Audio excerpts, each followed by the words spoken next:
buenos días, queridos hermanos de la Iglesia de la Gracia. Sean todos muy bienvenidos a esta nueva reunión que tenemos el privilegio, la oportunidad de realizar por medio de estas plataformas y con mucho gusto con mis hermanos de la música, de la producción podemos realizar. Así es que agradezco al Señor por esta oportunidad y la oportunidad también de compartir este tiempo de adoración, de exaltación, básicamente de nuestro culto dominical en el que celebramos la resurrección de nuestro Señor Jesucristo como cada domingo, como su iglesia, en un solo sentir, en un solo corazón. Así es que le invito a que pueda ponerse cómodo, concentrarse en la pantalla para estar escuchando, para estar atento. Posteriormente vamos a cantar, así es que también le invito a que pueda cantar junto a nosotros. También escuchar la palabra de nuestro Señor que va a ser expuesta a continuación. Quiero comenzar esta reunión leyendo un extracto de la palabra de nuestro Señor.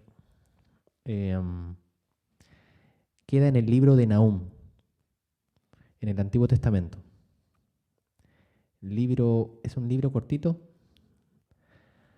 así que le invito a que pueda tomar su Biblia. Nahum, capítulo 1, versículo 5. Vamos a dar lectura a la palabra de nuestro Señor. Los montes tiemblan delante de él y los collados se derriten. La tierra se conmueve a su presencia y el mundo y todos los que en él habitan. ¿Quién permanecerá delante de su ira? ¿Y quién quedará en pie en el ardor de su enojo? Su ira se derrama como fuego y por él se hienden las peñas. Jehová es bueno, fortaleza en el día de la angustia y conoce a los que en él confían. Mas con inundación impetuosa consumirá a sus adversarios y tinieblas perseguirán a sus enemigos. Le invito a que pueda cerrar sus ojitos, mis hermanos, para elevar una oración a nuestro Señor. Dios eterno, poderoso eres, Señor. Poderoso y majestuoso eres tú, Señor. Gobiernas toda la tierra, gobiernas el universo. En tus manos está el destino de nuestras vidas, de nuestro futuro, de la tierra, de la humanidad completa, Señor. ¿Quién puede enfrentarse a ti? ¿Quién puede enaltecerse delante de ti, Señor? Nadie, Padre. Todos, Señor. Quienes contemplan tu gloria, no queda más que humillarse.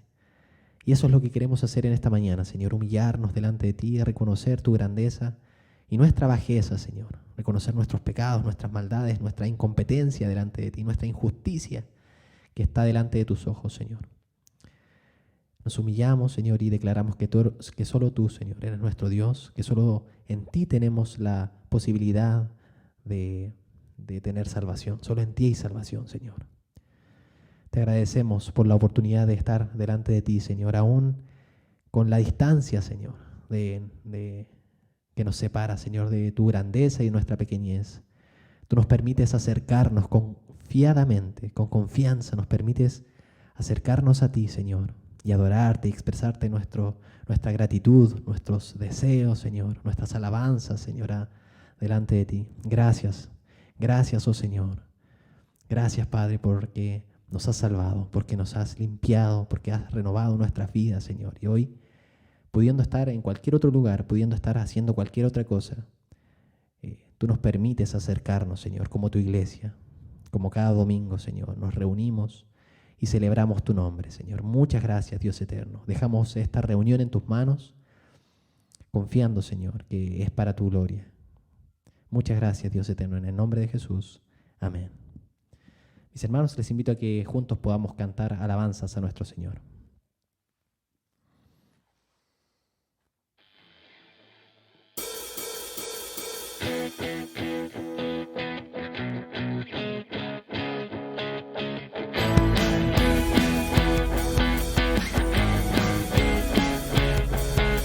Nos salvó, nos separó para anunciar de las virtudes de aquel que nos llamó de las tinieblas a la luz para la gloria de su gracia engrandecer. Viene aquí ojos, oh Señor, trae libertad y salvación, que tu evangelio las naciones puedan conocer, que tu amor dado en la cruz atraiga al mundo a tu luz, y toda lengua te confiese como el Señor.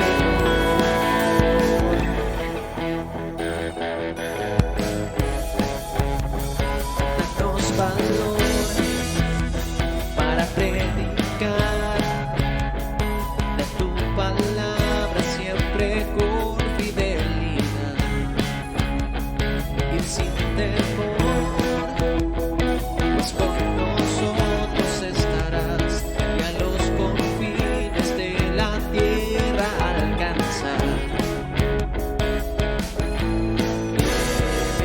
Aquí en vida ven, abre los ojos, oh Señor, de libertad y salvación, que tu evangelio las naciones puedan conocer, que tu amor dado en la cruz atraiga al mundo a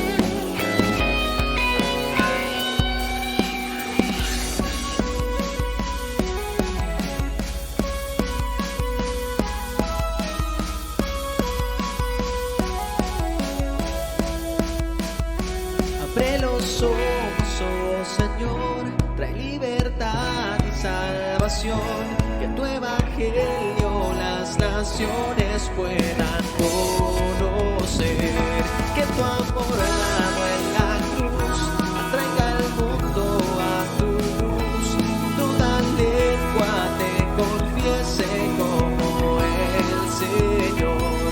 Abre los ojos, oh Señor, trae libertad y salvación, que tu evangelio las naciones puedan conocer, que tu amor dado en la cruz atraiga al mundo a tu luz, y toda lengua te confiese como el Señor.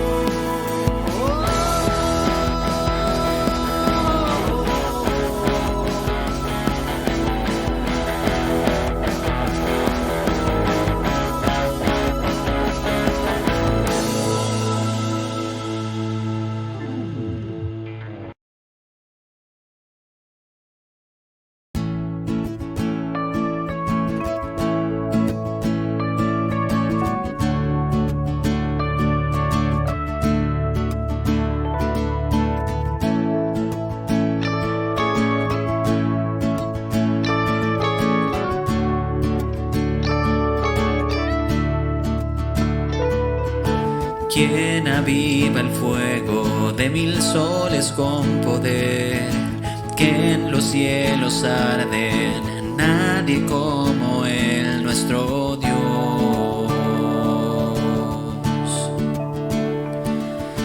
Quien gobierna el mundo, quien levanta y quita al rey, vence a sus rivales, nadie como Él, nuestro Dios. Nuestro Dios,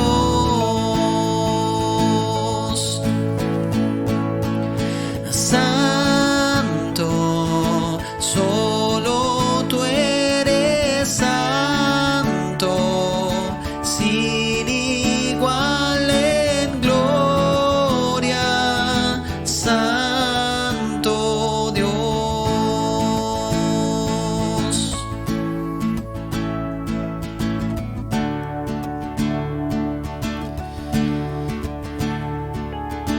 Quien bajó a salvarnos, detractores de su ley, en su amor nos llama, nadie como Él, nuestro Dios.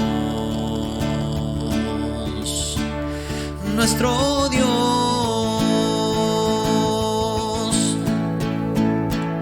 santo.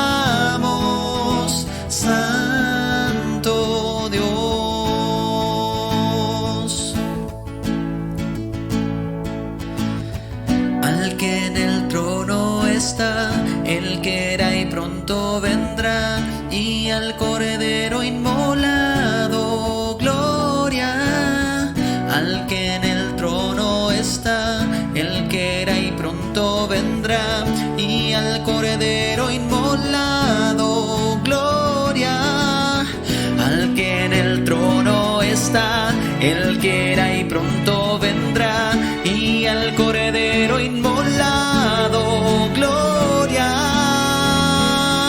Santo, solo tú eres santo, sin igual en gloria, incomparable, digno, solo tú eres digno, solo a ti adoramos,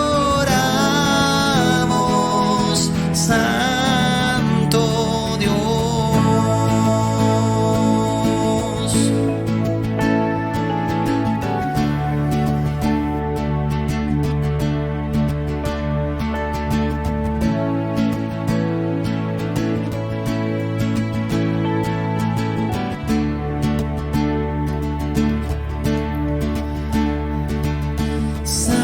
Santo, solo tú eres santo, sin igual en gloria, incomparable, digno, solo tú eres digno, solo a ti adoramos,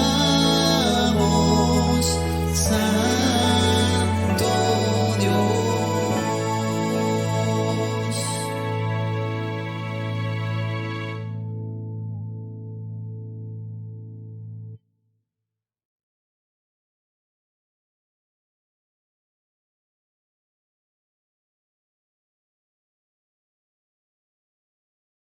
Buen día, mis amados hermanos y mis hermanas. El Señor les bendiga. Es un hermoso placer volver a estar con ustedes por medio de este medio y poder exaltar el nombre de nuestro Señor. Quiero invitarles a que podamos cerrar nuestros ojos y podamos presentarnos delante de Él y para ser expuestos ante su bendita y santa palabra. Así que vamos a orar. Bendito Padre, gracias le damos a esta hora por su inmenso amor, por su gran misericordia que tiene con nosotros, que nos muestra en esta mañana su amor, su bondad y que nos da el hermoso privilegio de poder adorarle juntos. En donde estamos, Señor, cada uno de nosotros, su presencia está con nosotros porque usted así lo ha prometido. Y a esta hora yo ruego que su maravillosa gracia sea con cada hijo suyo, con cada hija suyo, en todo lugar donde podamos estar oyendo, viendo esta transmisión de esta predicación de su palabra. Ruego que su Espíritu Santo, Padre, use mi vida, que a través de mi vida, Señor, pueda usted edificar, capacitar, enseñar a su iglesia. Señor, a pesar de mi falibilidad, de mis errores, Señor, de mi falta de conocimiento en la profundidad que esto se merece, a pesar de aquello, Señor, yo le ruego que su inmensa misericordia usted use mi vida para la gloria de su nombre y que su iglesia sea examinada a través de su palabra, pueda ser mirada por el foco de su palabra y podamos nosotros, Señor, quedar asombrados, impactados y podamos, Señor, responder conforme a lo que usted nos demanda en este día. Señor, que su nombre y solo su nombre sea exaltado en medio de su iglesia. Para la gloria de su nombre oramos. Amén y amén. Hermanos y hermanas, este es nuestro último mensaje que el Señor Jesucristo envía allá en Apocalipsis capítulo 3 a la última iglesia ubicada en la Odisea. Espero en el Señor que después de todos estos 7 sermones que hemos estudiado, ruego al Señor que podamos ser impactados verdaderamente de tal manera que cambiemos nuestro caminar con Dios. Oro a Dios para que traiga ese mover, ese soplo del Espíritu Santo y para que avive a nuestra iglesia, para que avive nuestras vidas en nuestro interior. Recordemos también que el arrepentimiento no solo son lágrimas, no solo son emociones y nada más. El arrepentimiento verdadero, el arrepentimiento bíblico, es un cambio de vida, es un cambio de rumbo, es volvernos a Dios con todo nuestro corazón. A través de estos estudios hemos estado viendo la estructura de cada una de estos mensajes que nuestro Señor Jesucristo envía a las 7 iglesias allá en Asia Menor, actual Turquía. Y la estructura de estas 7 iglesias, o el mensaje de estas 7 iglesias, la estructura de estas cartas son muy similares, son relativamente las mismas. Por ejemplo, tenemos en primer lugar un anuncio, y es donde Jesús se presenta, Jesús escribe a la iglesia. Como la segunda parte encontramos la frase, yo conozco a todas las iglesias, le dice aquello. El que tiene llamas como de fuego, el que escudriña los corazones, Él nos conoce. Él conoce a su iglesia. Como tercer aspecto de estos mensajes, de estas cartas que el Señor envía, encontramos el mensaje ahí en el centro de cada una de estas cartas. Y este es el acuerdo a cada iglesia, utilizando su contexto como ilustración.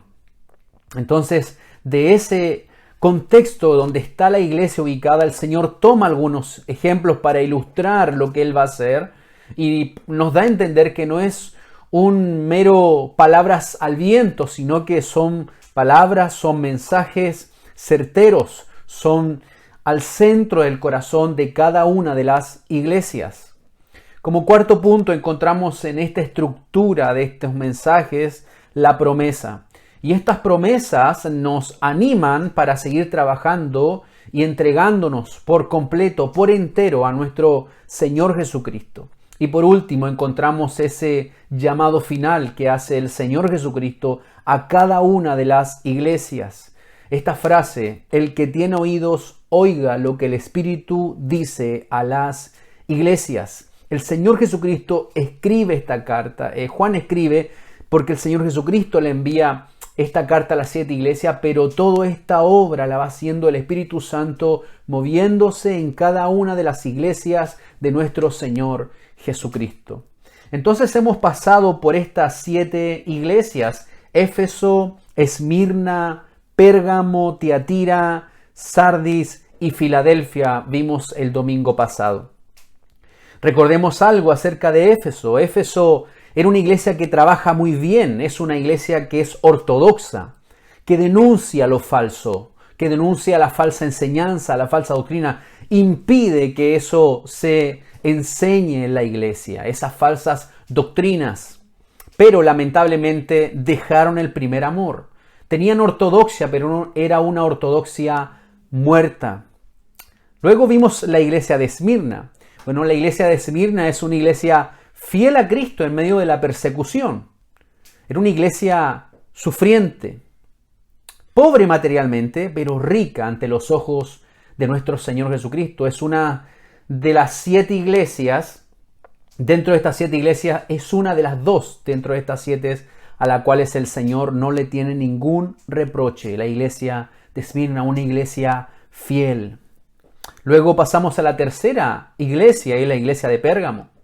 La iglesia de Pérgamo era fundada en el centro del paganismo. El Señor dice allí, yo sé dónde tú habitas, en el trono de Satanás. Entonces ahí el Señor funda esta iglesia de Pérgamo, en medio del centro del paganismo. La iglesia de Pérgamo no negó la fe. La iglesia de Pérgamo predicó la verdad. Permitió, sí, lamentablemente, la doctrina, falsa doctrina de Balaam. Luego pasamos a la cuarta iglesia y es la iglesia de Tiatira. Es una iglesia de la actitud amorosa, una iglesia que se muestra gentil, se muestra cuidadora de los miembros de la iglesia. Pero lamentablemente al descuidar esto y ser una iglesia amorosa, descuidó la enseñanza sana y la santidad, permitiendo que esta mujer que dice el Señor llamada Jezabel enseñara al pueblo y dice a sus siervos, los ha encaminado, los ha impulsado a fornicar y a sacrificar carne a los ídolos. Esta iglesia toleró el pecado, la iglesia de Tiatira.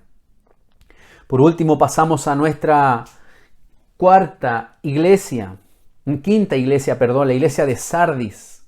Esta era una iglesia activa, una iglesia movida, una iglesia que desarrollaba muchas obras, que estaba moviéndose activamente, pero Dios, el Señor Jesucristo, le dice: eres una iglesia muerta, muerta espiritualmente. Sus obras no agradan al Señor, por más que ella hacía cosas, estas obras no estaban agradando al Señor Jesucristo. Pero tenía unos pocos nada más, unos pocos que no habían manchado sus vestiduras. Y por último, la iglesia Filadelfia, la iglesia coronada como la amada de Dios. Todos sabrán cuánto yo te amo, le dice el Señor a la iglesia de Filadelfia. Una iglesia débil a los ojos del hombre, pero usada por Dios para predicar con poder la palabra del Evangelio. Dios abrió una gran puerta para que la iglesia de Filadelfia predicara con autoridad el Evangelio. Y hoy, mis hermanos, vamos a adentrarnos en el último mensaje que el Señor Jesucristo manda a la iglesia de Laodicea. Iglesia de Laodicea. Carta a la iglesia de Laodicea. La iglesia tibia y nauseabunda. Una iglesia tibia y nauseabunda. Vaya conmigo al capítulo 3 de Apocalipsis, versículo 14 en adelante. Y escribe al ángel de la iglesia en Laodicea: he aquí el amén, el testigo fiel y verdadero, el principio de la creación de Dios, dice esto: yo conozco tus obras, que ni eres frío ni caliente. Ojalá fueses frío o caliente. Pero por cuanto eres tibio y no frío ni caliente, te vomitaré de mi boca. Porque tú dices: yo soy rico y me he enriquecido y de ninguna cosa tengo necesidad. Y no sabes que tú eres un desventurado, miserable, pobre, ciego y desnudo. Por tanto, yo te aconsejo que de mí compres oro refinado en fuego, para que seas rico, y vestiduras blancas para vestirte, y que no se descubra la vergüenza de tu desnudez. Y unge tus ojos con colirio, para que veas. Yo reprendo y castigo a todos los que amo. Sé pues celoso y arrepiéntete. He aquí yo estoy a la puerta y llamo. Si alguno oye mi voz y abre la puerta, entraré a él y cenaré con él y él conmigo. Al que venciere le daré que se siente conmigo en mi trono, así como yo he vencido y me he sentado con mi Padre en su trono. El que tiene oído, oiga lo que el Espíritu dice a las iglesias. Aquí encontramos entonces esta carta a la iglesia ubicada en la ciudad de Laodicea. Laodicea era una de las 3 ciudades asentadas en el valle del río Lico. Así se llamaba el valle del río Lico. Las otras eran 2 ciudades también conocidas: Hierápolis, que estaba situada a 9 kilómetros de esta ciudad, y Colosas, que estaba situada a unos 15 kilómetros de esta ciudad, relativamente muy cerca. Es como La Serena y Coquimbo. Esta es la distancia entre Laodicea y Colosas, y otra que era mucho más cerquita, que era Hierápolis. Y en cada una de estas se fundaron iglesias. Probablemente el fundador de estas iglesias era Epafras, un compañero del apóstol Pablo. Si puede, vaya conmigo allá a la carta a los Colosenses, capítulo 1 de la carta a los Colosenses. Específicamente vamos a leer algunos versículos. El versículo 3 al verso 8 dice: siempre orando por vosotros, damos gracias a Dios, Padre de nuestro Señor Jesucristo, habiendo oído de vuestra fe en Cristo Jesús y el amor que tenéis a todos los santos, a causa de la esperanza que os está guardada de los cielos, de la cual ya habéis oído por la palabra verdadera del Evangelio, que ha llegado hasta vosotros, así como a todo el mundo, y lleva fruto y crece también en vosotros desde el día que oísteis y conocisteis la gracia de Dios en verdad, como lo habéis aprendido de Epafras, nuestro consiervo amado, que es un fiel ministro de Cristo para vosotros, quien también nos ha declarado vuestro amor en el Espíritu. Este Epafras entonces ayudaba al apóstol Pablo y es muy posible que él fuera a predicar a Hierápolis, a Colosas, que eran ciudades que estaban muy cerca, y también aquí a Laodicea. También podemos ver en la misma carta a los Colosenses, el capítulo 4, el versículo 12, dice: os saluda Epafras, ya despidiéndose en esta carta, el cual es uno de vosotros, siervo de Cristo, siempre rogando encarecidamente por vosotros en sus oraciones, para que seáis firmes, perfectos y completos en todo lo que Dios quiere. Porque de él doy testimonio, de Epafras, de que tiene gran solicitud por vosotros y por los que están en Laodicea y los que están en Hierápolis. Miren lo que dice el verso 16. Cuando esta carta haya sido leída entre vosotros, ahí en la iglesia de Colosas, haced también que se lea en la iglesia de los laodicenses y que la de Laodicea la leáis también vosotros. Estas cartas entonces eran enviadas a Colosas, a la iglesia de Laodicea, y se tenían que compartir lo que el apóstol les había enviado. Entonces se piensa que Epafras puede haber sido el que fundó allí la iglesia en Laodicea. Laodicea era una ciudad fundada en el año 250 a.C. por este líder seleucida Antíoco II, quien le dio el nombre a esta ciudad en reconocimiento a su esposa. La esposa de Antíoco II se llamaba Laodice, y por eso le puso a este nombre Laodicea a esta ciudad. Esta ciudad estaba militarmente y estratégicamente muy bien ubicada, de manera que pudiese defenderse, muy similar a la iglesia de Filadelfia. Entonces se encontraba sobre la principal ruta comercial, el este y del oeste. Entonces allí en esta ciudad era muy reconocida, vivía mucha gente rica. Entonces la banca en ese lugar era muy conocida, ese lugar, por tener personas que tenían dinero y trabajaban en la banca. El hecho de que fuera el centro de las finanzas la hizo una ciudad muy rica que pudo reconstruirse después del terremoto del año 60 después de Cristo sin ayuda del Imperio Romano. Le querían ayudar, pero ellos dijeron: no, tenemos dinero suficiente para reconstruir nuestra propia ciudad. En esa ciudad, en estos tiempos, en la arqueología ha descubierto gimnasios que habían con baños. Entonces era una ciudad muy pomposa donde vivía mucha gente de renombre. Podríamos decir hoy el actual Miami, donde viven los famosos, ahí en la ribera de ese hermoso mar, o en Hollywood, o lugares, cierto, una de las ciudades donde más dinero ingresa, como Nueva York, un sector de Manhattan. Entonces era una ciudad muy conocida, una ciudad donde vivía gente con mucho ingreso económico. Su ubicación estaba en una región agrícola y de pastoreo muy fértil, y era óptima para la crianza de unas ovejas de color negro, la cual se hizo mundialmente famosa. ¿Por qué? Porque era conocida por su manufactura de telas y alfombras que eran muy suaves, con un colirio, con un color brillante, color negro azulado, que se llamaba trimeta. Entonces, a través de esta ganadería de las ovejas, ellos trabajaban esta lana y salía un hermoso color de lana, color negro azulado. Al igual en esta ciudad de Laodicea, muy similar a Pérgamo, fue el centro y de culto de la adoración al dios Esculapio.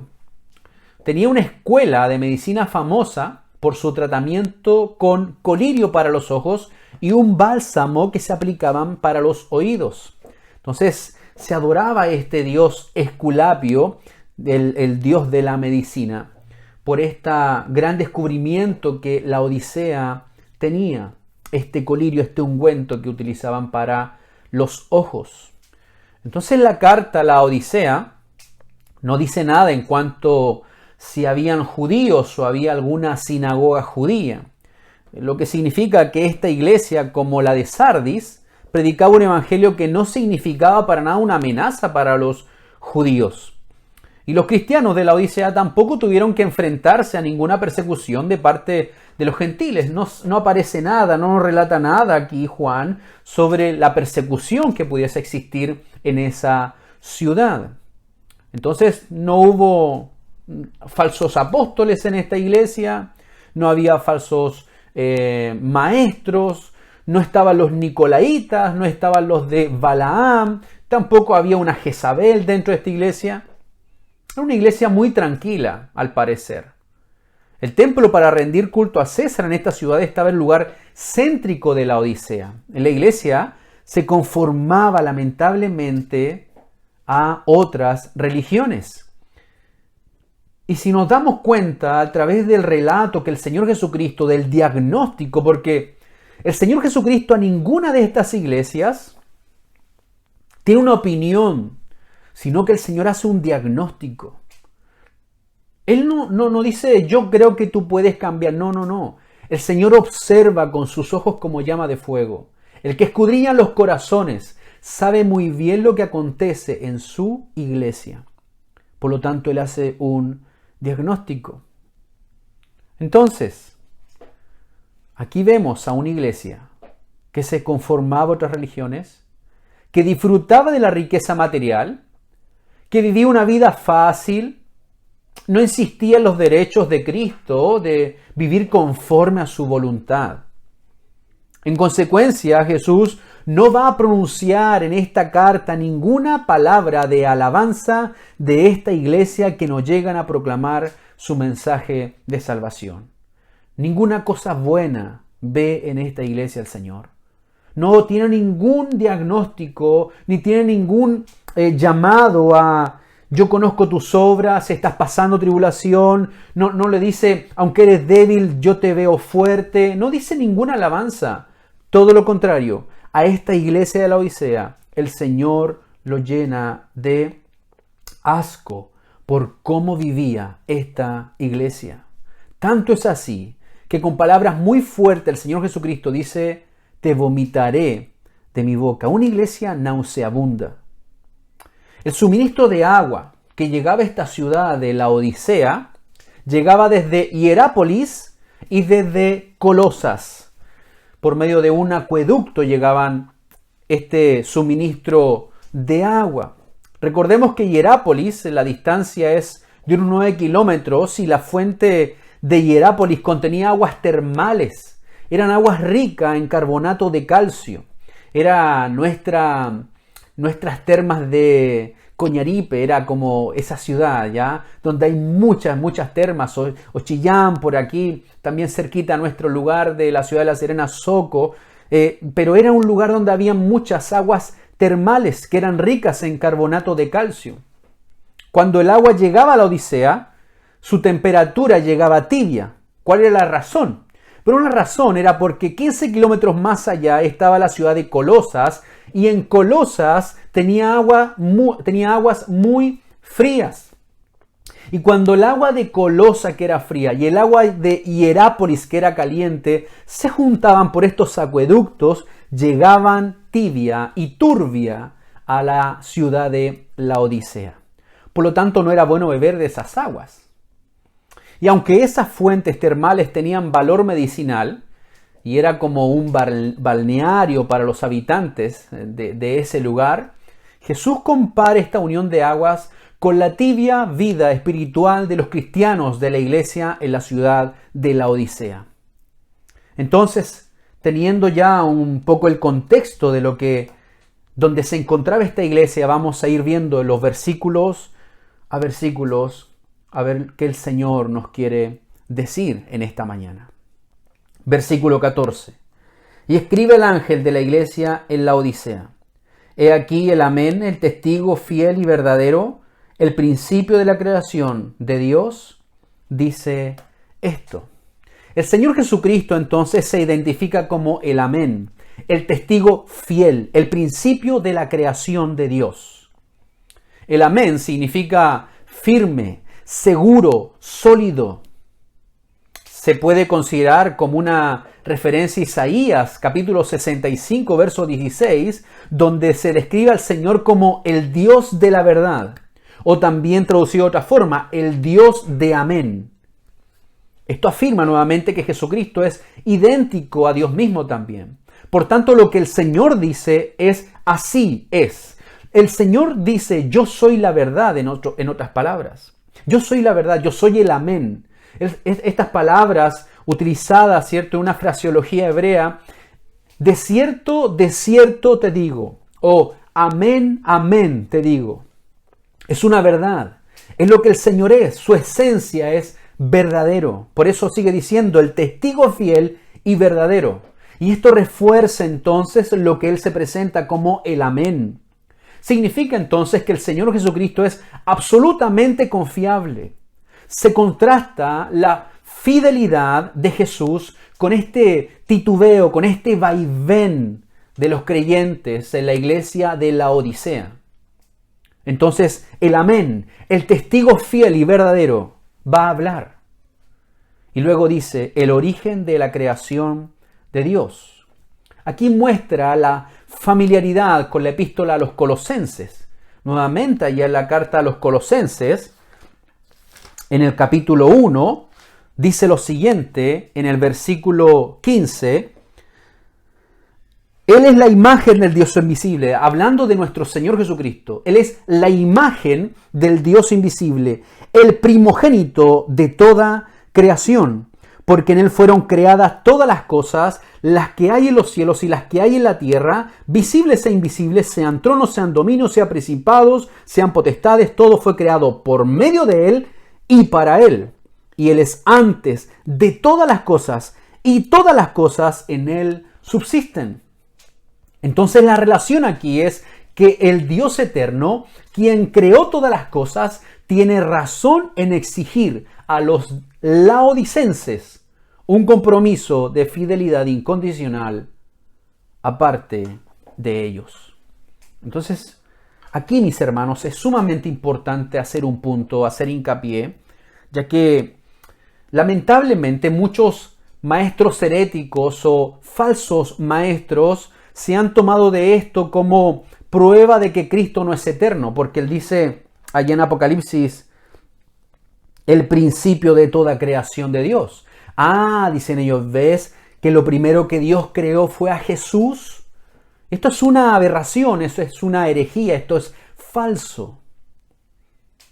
Por eso, mis hermanos, Colosenses, que nos habla ya el versículo 15, capítulo 1, dice que es el primogénito de toda creación.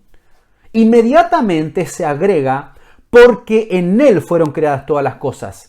Y Él es antes de todas las cosas. Verso 16 y verso 17. Además, en su evangelio, Juan nos dice que el Logos, la palabra, el verbo, todas las cosas por Él fueron hechas y sin Él nada de lo que ha sido hecho fue hecho.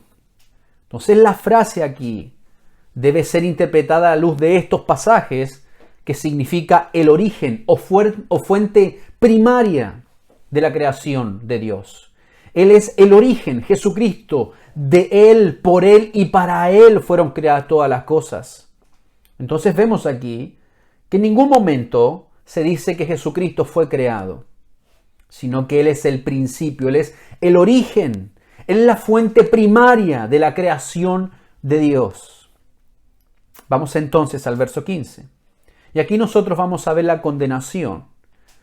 Y se le condena a esta iglesia del verso 15 al 17 por su tibieza. ¿Qué dicen estos versos?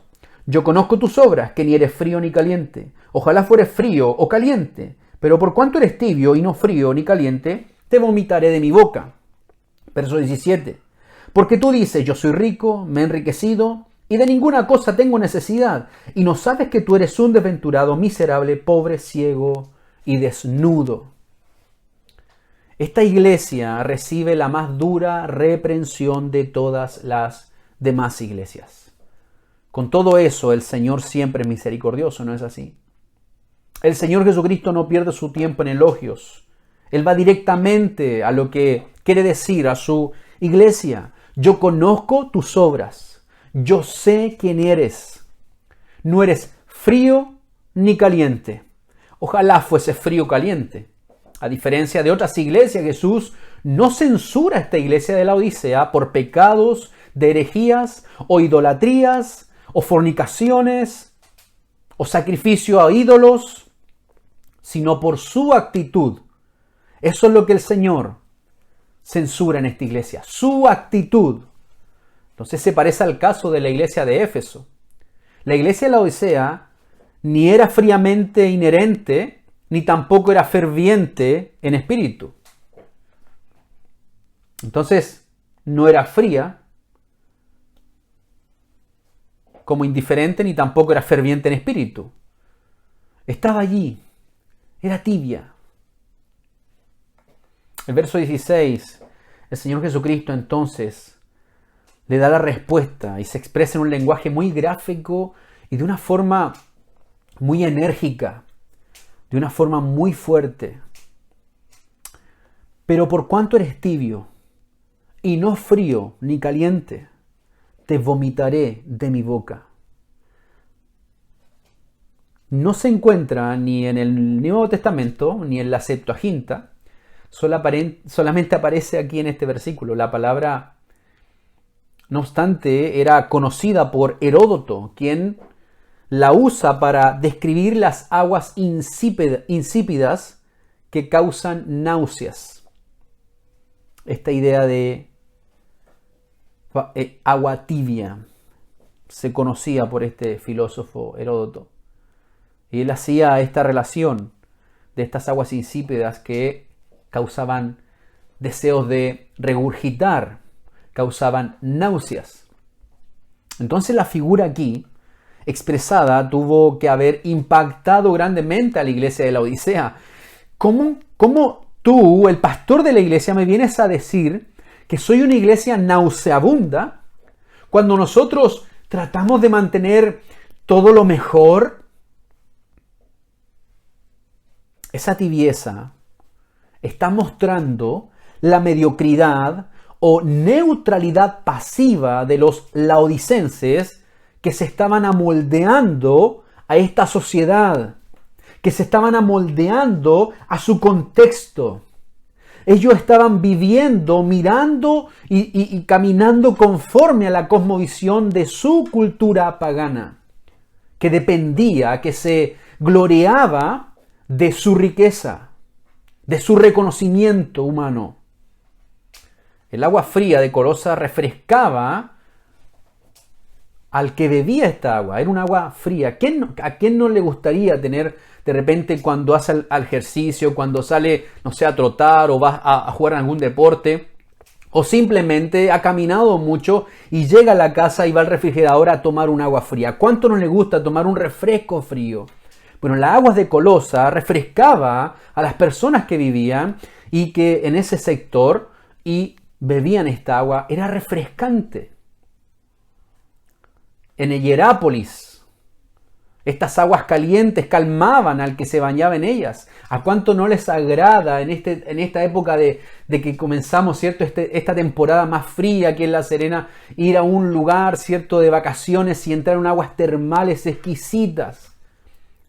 Bueno, estas aguas eran aguas refrescantes a los de Colosas, y eran aguas calientes que calmaban a estos hombres de Hierápolis.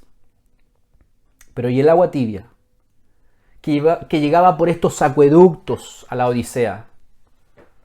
No hacía nada de esto. Por eso el Señor, la expresión que tiene: ojalá fueras fría o caliente. Quisiera que fueras fría o quisiera que seas caliente. Aquí no se refiere a frío amor, sino que agradable al Señor. Así como el agua fría para beber y el baño caliente son agradables a las personas, eso es lo que el Señor deseaba.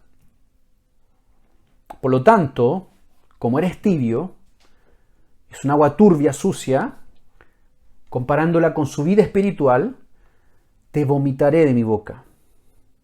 Esto es una señal de repugnancia del Señor Jesucristo a la iglesia de la Odisea. Es muy fuerte. Y aquí quiero resaltar algo que muchas veces hemos escuchado, que esta iglesia era tibia, es decir, que estaba con un pie adentro y otro pie afuera de la iglesia, que cantaban cánticos en las iglesias, que oraban en la iglesia, que ofrendaban en la iglesia, pero vivían conforme al mundo. Por eso el Señor les dice que es preferible que sean mundanos, es decir, fríos, o calientes, hijos de Dios, y como no son lo uno ni lo otro, sino que son tibios, Él los detesta. Lamentablemente esto está mal entendido y por lo tanto se enseña de esa manera y está mal enseñado.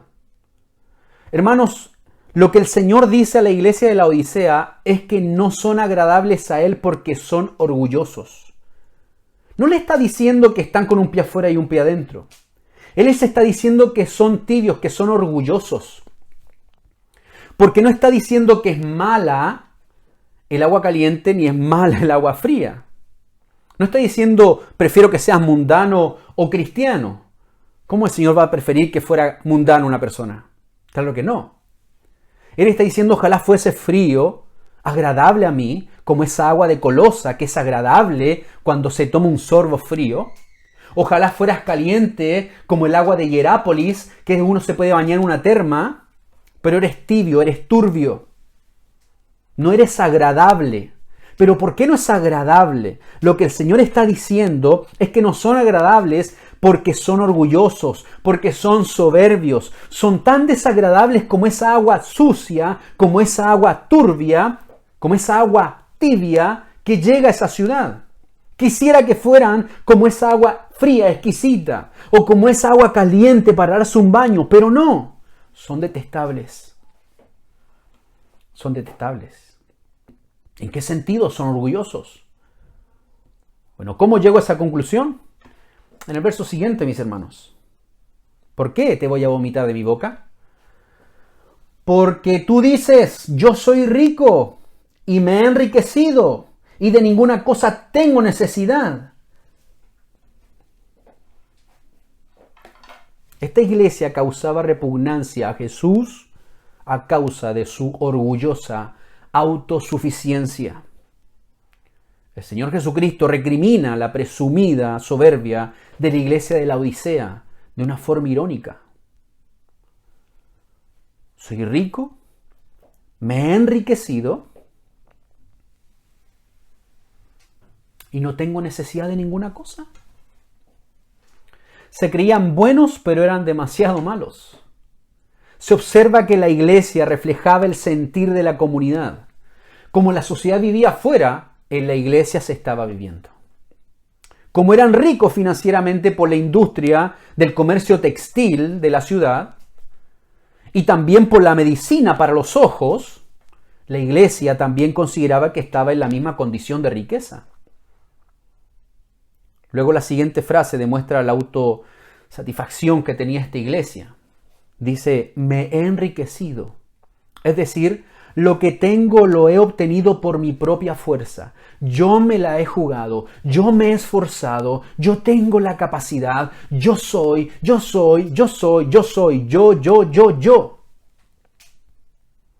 Esto muestra el orgullo que tiene la iglesia. Esto es un ejemplo auténtico, lamentable, de este orgullo insensato que el ser humano tenemos. Qué lástima, mis hermanos, qué lástima que una iglesia piense que no tenga ninguna necesidad. Este versículo 17 expone la verdadera tristeza, la verdadera condición de esta iglesia. Alguien dijo, y escúcheme bien, la soberbia es base de la ignorancia. La soberbia es base de la ignorancia. Y el Señor va a responder este diálogo diciendo, y no sabes. ¿Sabe lo que más triste era? ¿Sabe lo más triste que es para una iglesia pensar sobre ella algo que no es? O para el ser humano. Creerse algo que no es. Eso es lamentable. Y esta iglesia estaba pasando esto. Esta iglesia se creía algo la cual no era. Muy diferente a las otras iglesias como Esmirna. Una iglesia pobre a los ojos del mundo, pero para Dios una iglesia rica. Filadelfia. Una iglesia débil a los ojos del mundo, pero para Dios una iglesia fuerte, poderosa, porque Dios le abrió la puerta para que predicara el evangelio con poder y con autoridad. Porque el poder de Dios se revela por el evangelio. Por eso a los ojos del mundo, la iglesia de Filadelfia era débil, pero para Dios una iglesia fuerte, porque le abrió puerta para predicar su palabra. Y el Señor le dice a los de la Odisea, y no sabes. Lo que creen de sí mismo no corresponde a la realidad que ellos estaban viviendo. Cristo sí sabe cómo era esta iglesia. Conoce muy bien a su iglesia. Es muy fácil que los humanos se engañen a sí mismos. Pero es imposible engañar a Cristo. ¿Por qué? Porque Él es Dios. Gálatas 6. De Dios nadie se burla. Lo que el hombre ha sembrado, eso también va a segar. No sabes. Y el Señor describe cómo en verdad era esta iglesia. Ellos dicen, soy rico, me he enriquecido, no tengo necesidad de nada. Pero el Señor le dice, sí. ¿Sabes qué? Esto eres. Tú eres un desventurado, eres un miserable, eres un pobre, eres un ciego y eres un desnudo. Es enfático al referir la condición espiritual de los creyentes de la Odisea. Todo un contraste con lo que en la ciudad ellos veían. Esto significa desdichado, miserable e infeliz. Hay otros sinónimos: miserable, perverso y ruin. El término miserable aparece solamente 3 veces en el Nuevo Testamento. Aquí, en Apocalipsis, en Romanos 7, 24, cuando Pablo dice, miserable de mí, ¿quién me apartará de este cuerpo de muerte?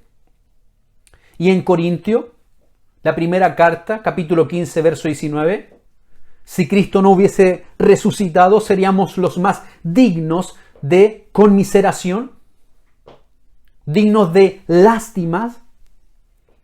Entonces se debe entender esta condición de miseria y de objeto de lástima. Eso significa miserable. Condición de miseria y objeto de lástima. Y eso es lo que el Señor estaba viendo en esta iglesia. Una iglesia orgullosa, una iglesia que creía que no necesitaba nada. Una iglesia que, es más, vamos a ver más adelante, habían dejado al Señor fuera de la iglesia.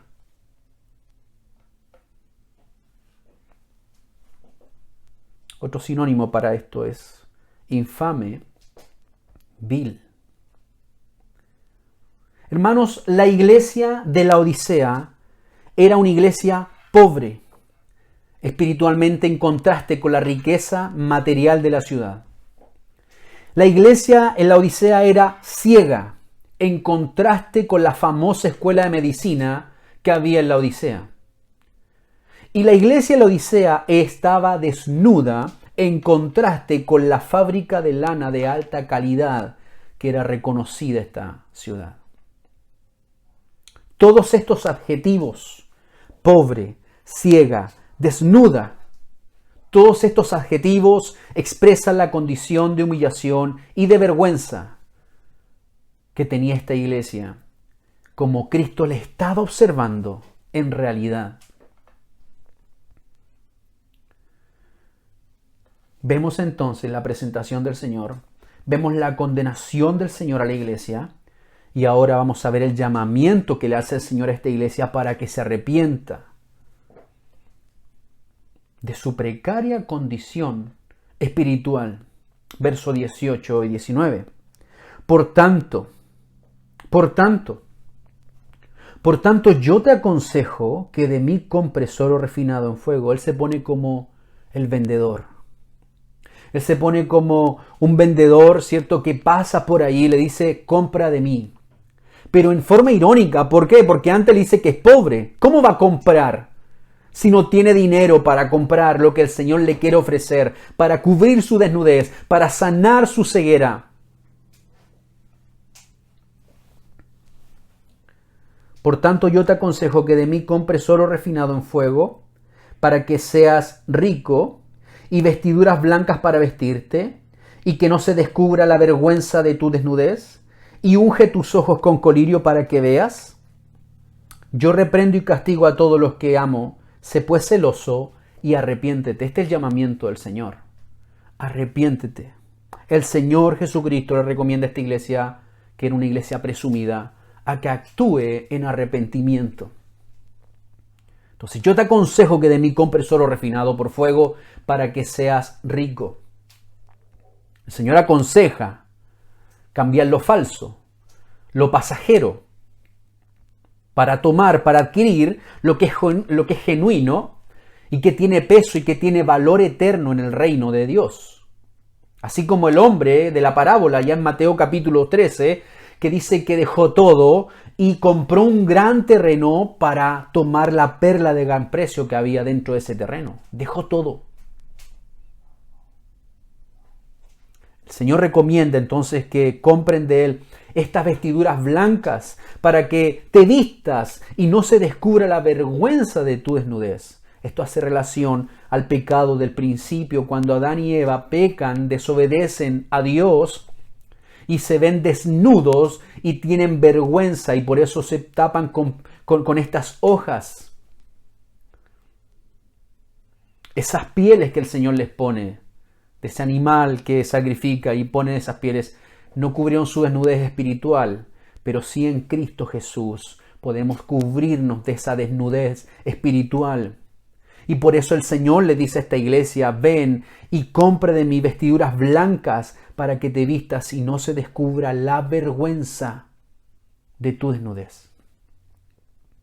Entonces el Señor exhorta a los creyentes de aquí en la iglesia de Laodicea a vestirse de Él mismo, a vestirse de su justicia, de una vida cristiana santa, de una vida justa.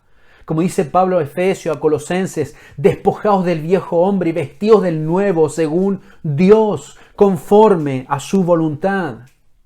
Este es el llamado a la iglesia entonces, una iglesia desnuda que pensaba que tenía todo, no necesitaba nada, pero estaba ciega, estaba pobre y estaba desnuda. Y el Señor le dice, ven y compre de mí oro refinado, compre.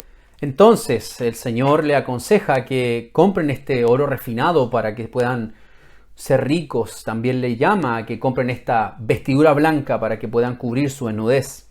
Y por último el Señor le dice que compren este colirio para ungir sus ojos para que puedan ver. Entonces, todos estos que estaban ciegos espiritualmente podían ver su verdadera condición con este ungüento oftálmico que exportaba esta ciudad.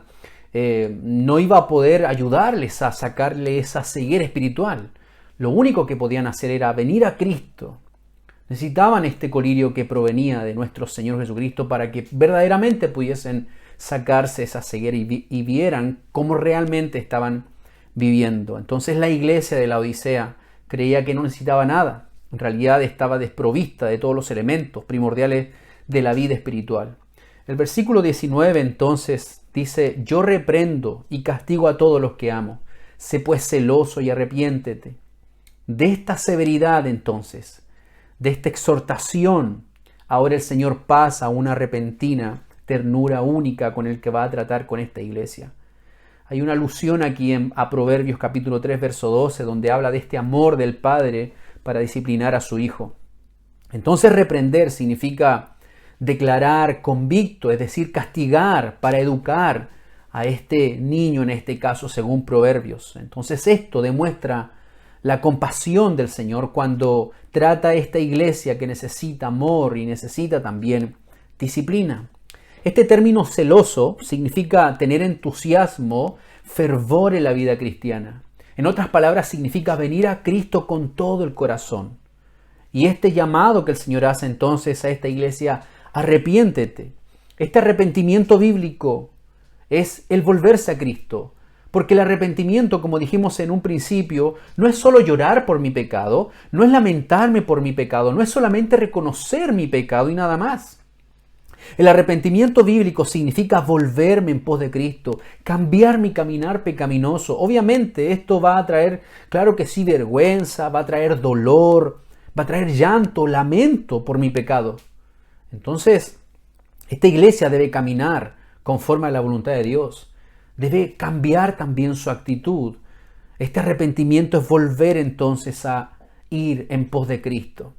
Y por último, de los versos 20 al 22, vamos a hablar acerca de la bendición prometida que el Señor le entrega a esta iglesia. Las va a renovar, va a tener comunión con este Dios misericordioso al cual está hablando ahora. Entonces, en este verso 20 se identifica a todos estos individuos a quienes se les llama para que abran la puerta. Entonces el Señor dice, he aquí yo estoy a la puerta y estoy llamando. El que está a la puerta es el Señor Todopoderoso. Es el amoroso esposo, es el marido que está afuera. Está llamando a una iglesia que está adormecida con esta soberbia. En ocasiones se ha usado este versículo para llamar a los incrédulos en la predicación evangelística. Sin embargo, mis hermanos, es a los miembros de la iglesia de la Odisea a quien se está llamando para que vengan a Cristo, para que vengan y abran la puerta. El Señor se dirige a la iglesia de la Odisea.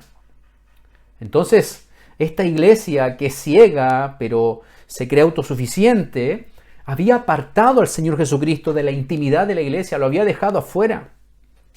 Hoy entonces el Señor está a la puerta y llama a su iglesia. Una pregunta aquí. ¿Tú sabes dónde se conoce cuando una persona es orgullosa? Cuando una persona se considera que no necesita de nada, es decir, es autosuficiente. En otras palabras, no necesita del Señor. Bueno, la respuesta es súper fácil. Es la falta de oración, la falta de lectura bíblica. Y eso evidencia tu falta de fervor por el Señor. No estoy hablando de emociones extravagantes, estoy hablando de un deseo interno, poderoso, que te hace ir a la intimidad de oración con el Señor porque sabes que tu vestimenta depende de Él, que tu visión depende de Él, que la abundancia, la provisión viene de Él. Por lo tanto, el creyente debe estar siempre listo para abrir la puerta cuando el Señor está llamando. El versículo sigue diciendo, si alguno oye mi voz y abre la puerta, entonces entraré a Él, cenaré con Él y Él conmigo. Esta es la invitación de un modo individual. ¿Por qué? Porque si alguno oye, si alguno abre, entonces la respuesta del Señor a la puerta abierta es que Él va a entrar, va a cenar, va a tener compañerismo con esta persona, con esta iglesia en este caso. Y hace alusión a esto porque era una costumbre en esta cultura de compartir la comida.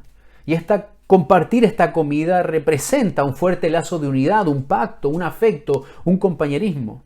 Entonces la idea de cenar es de tener comunión y específicamente una comunión sin prisa alrededor de la mesa. Hermanos, la salvación no es un producto, sino que es una relación como estilo de vida. El verso 21, el Señor promete entonces que habrá un lugar donde va a sentar a los vencedores. Y se entiende que esta promesa es escatológica. Al que venciere le daré que se siente conmigo en mi trono, así como yo he vencido y me he sentado con mi Padre en su trono. Esta promesa entonces marca el clímax impresionante de este mensaje que el Señor le está entregando a las iglesias. Y es precisamente en esta iglesia donde se ofrece a los creyentes victoriosos que van a ocupar ese lugar tan privilegiado. Y llama la atención porque a la peor congregación, a la que había tenido que censurar con una forma tan severa, Jesús termina extendiéndole esta invitación muy enternecedora. La promesa más exaltada, más atrevida de todos los capítulos que hemos leído, estos 2 capítulos. Esto nos muestra que el Señor nunca dará por perdida a su iglesia, por lamentable que sea la situación. El Señor amoroso va a llamar a su novia y ella va a responder. La que no es su novia, por más que esté allí, va a hacer oídos sordos, no va a escuchar, no va a atender. Por lo tanto, la victoria de los creyentes en la Odisea será compartida con la victoria de nuestro Señor Jesucristo al estar sentado en el trono de nuestro Señor. Versículo 22, ya terminamos. Y esta es la invitación que hace para que la iglesia tome en cuenta la advertencia y la exhortación del Espíritu Santo. Esta es la 7ª y última vez que se oye esta exhortación. El que tiene oído, oiga lo que el Espíritu dice a las iglesias. La exhortación es para todas las iglesias. Se hará bien en tomar entonces en serio esta advertencia que el Señor hace para el día de hoy también. Conclusión, mis hermanos. El mensaje de esta iglesia de la Odisea es: aplicable para las iglesias orgullosas, que piensan algo superior de ellas mismas y que no están dependiendo en el Señor, en oración. Estas iglesias piensan que son fuertes, pero Cristo las encuentra nauseabundas. Aún así, Él sigue a la puerta de esa iglesia para que se vuelvan a Él en arrepentimiento. Debe haber alguien en esas iglesias que son pueblo de Dios. Y por eso el Señor sigue llamándoles. Por eso el Señor sigue golpeando la puerta para que abran esa puerta para que Él pueda tener comunión y restaurar esa intimidad con la iglesia. Dios no nos quiere a medias, mis hermanos. O somos o no somos, pero no nos quiere en el medio. Hoy es el día para definir nuestro caminar. Hoy es el día para decidir volverme a Cristo el Señor. Dejar esa soberbia y ese orgullo y esa autosuficiencia. Venir a las plantas de Cristo en arrepentimiento y decirle, Señor, tómame porque no puedo vivir solo. No nos durmamos encerrados en una iglesia egoísta porque eso es pecaminoso, mis hermanos. Y el Señor reprende aquello. No podremos entender lo que tenemos para el futuro si primeramente no entendemos lo que Dios quiere ahora para nosotros en este presente. Que Dios tenga misericordia de nosotros. Que Dios nos ayude a mantener nuestra fidelidad a Él. Que Dios nos ayude a amar, pero a cuidar también la doctrina. Que Dios nos ayude a mantenernos fieles en medio de la persecución. Que Dios nos ayude a predicar la verdad, a sacar la falsa doctrina. Que Dios nos ayude a mantenernos predicando el Evangelio. Y que Dios nos ayude a no caer en el orgullo, en la vanagloria, en la soberbia, de pensar que lo tenemos todo y no necesitamos nada. Siempre la iglesia es débil, necesitada de un Dios todopoderoso que la guíe, que la aliente, que la despierte. Y eso es lo que oro. Ruego a Dios que Él despierte nuestra iglesia, que nos encamine, que sople sobre estas brasas pequeñas que están casi encendidas, que sople sobre esta iglesia para que vuelva a reavivarse el fuego, el deseo, la pasión por el Señor. Que el Señor nos bendiga, que el Señor nos ayude. Amén. Padre, gracias por esta mañana, gracias por tu palabra, gracias por encaminarnos durante esta serie de sermones. Oh Señor, hay tanta enseñanza que nos has dado. Ten misericordia, ayúdanos Señor, a ser una iglesia militante, fiel a tu palabra, que no te neguemos. Ten misericordia de nosotros y líbranos de la ortodoxia muerta y ayúdanos a amar con la verdad y a decir la verdad con amor. Permítenos mantenernos fieles en medio de la persecución. Permítenos mantenernos, Señor, fieles en medio de la pobreza quizás. Ayúdanos a mantenernos fieles a ti en medio de cualquier circunstancia que tú hayas permitido. Así como lo dijiste en Esmirna, a la iglesia de Esmirna, cuando le dijiste que iba a venir un tiempo de persecución, pero tú ibas a estar con ella. No sabemos lo que viene para la iglesia. Señor, ayúdanos a serte fiel en cualquier circunstancia, en cualquier escenario donde nos encontremos, para tu gloria. Oramos en el nombre de Cristo Jesús. Amén y amén. El Señor les bendiga, mis hermanos, que tengan una hermosa semana. Feliz día del Señor.